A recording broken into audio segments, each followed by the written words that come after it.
Hello guys, welcome back to my channel. So for today's video, mag-update lang tayo tungkol sa Rocket SIM, kung only 599 at merong Magic Data 99. So nung May 11 guys ay hindi na siya gumana, okay? Na-detect na ni Smart yung tricks na yon, na yung bug na yon na meron mag-a-add ka lang ng Magic 99 data at gagana na siya sa modem. So ngayon na-fix na ni Smart. So ano ba ang solusyon diyan? So ang solusyon is mag-change ka ng IMEI.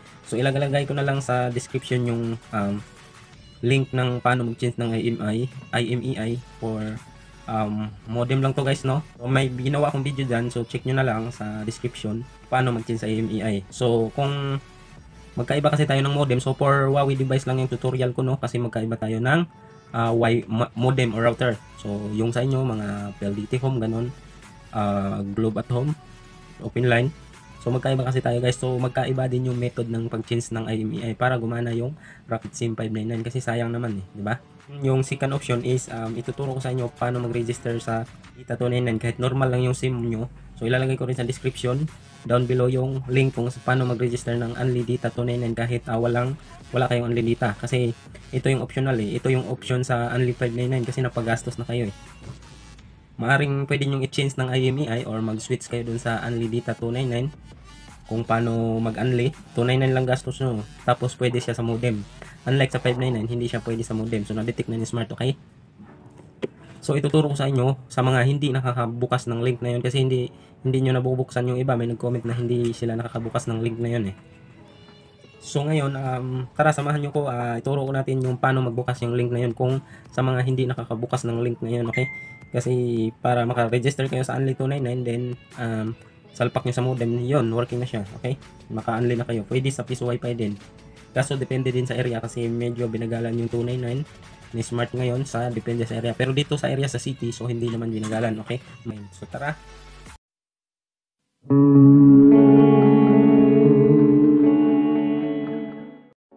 So sa mga hindi maka-open sa website ni Sir Jerome Lalyag, so itong ituturo ko sa inyo is 100% working na ma-open nyo yung link ni Sir Jerome Lalyag, yung bypass unlimited data 299.99 for 7 days, okay? So first thing to do is download nyo tong application to guys, WebSurf Hub, okay? So ito po ay isang VPN para ma-access natin yung link na hindi nyo ma-open, kasi sa load nyo kasi yan yung problem dyan, okay? So kaya we need to bypass your promo na load kasi nakaka-open lang ng YouTube, ganun. Then apply on restart, okay? So once na restart nyo na, piniin nyo yung promo nyo dyan sa baba. So as you can see, may makikita dyang ML10, kung ano-anong promo, giga, kung ano yung promo nyo, yan yung siselect mo na server, okay? Para ma-bypass natin, maka-open tayo ng ibang website. So kadalasan kasi sa inyo naka giga video, so pang YouTube lang po talaga yan, or giga stories kayo, naka giga stories. So pang Facebook or TikTok lang talaga yon, hindi yun nakaka-open ng ibang website. So yun yung problema nyo, hindi kayo makaka-register sa website ni Sir Jerome Lalyag. So explore nyo lang yan, hanapin yung promo nyo dyan, yung kung anong promo nyo. So basa-basa din, then start. As you can see, click mo yung log sa taas, makikita mo dyan kung connected ba or hindi. So as you can see, connected na, okay? Now it's time to connect. Open natin yung website ni Sir Jerome Lalyag. Ilalagay ko sa first comment, okay? Paste lang natin, then go. So ayan, na-open siya gamit ang promo natin na load. So naka-promo tayo ngayon, no?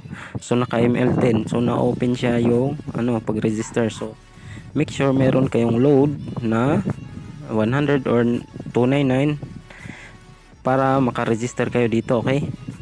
Dapat alam mo yung number mo, then password sa GigaLife. So kung hindi mo pa alam, i-reset mo na lang.